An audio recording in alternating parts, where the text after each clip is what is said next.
আরে শালা গরিব ম্যাডাম, তোর কাছে টাকা নেই, তুই একটি সামান্য বাইকের ভিতরে পেট্রোল ভরতে পারিস না, যা এখান থেকে ভাগ। আরে বন্ধুরা, আমাকে কেউ সম্মান করে না, কেউ আমাকে ভালোবাসে না, সবাই আমাকে শুধু বট বট বলে আর আমাকে গরিব বলে। আমার আর ভালো লাগছে না, এখন আমি কি করি? আমার একটি দামি গাড়ি কিনতে হবে।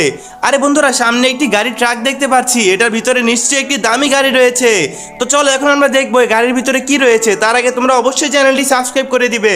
আরে ভাই, একটু গাড়িটা থামান, দেখি না এই গাড়ির ভিতরে কি রয়েছে। আরে ভাই প্লিজ গাড়িটি একটু থামান ভাই, প্লিজ। আরে বন্ধুরা, গাড়িটি তো আমাকে মেরে দিল, আমার গাড়ি থেকে রক্ত বের হচ্ছে। সালা, তোকে এখন আমি মেরেই ফেলবো। এই নে, তোর গাড়ির ভিতরে আজকে আমি বোম লাগিয়ে দিব। তো গাইস, গাড়িটির প্রচুর দিকে কিন্তু আমরা বোম লাগিয়ে দিয়েছি আর গাড়িটি ব্লাস্ট হয়ে গেল। সালা, আমাকে মেরে যাবি কোথায়? এই নে ক্রিমিনাল, তোকে এখন আমি মারবো। এই নে সালা। তো বন্ধুরা চলো এখন আমরা গাড়িটা নিয়ে আসি। ও ভাই সাহেব, গাড়িটি তো অনেক সুন্দর। তো তোমাদের কাছে কিরকম লেগেছে অবশ্যই কমেন্ট বক্সে জানাবে।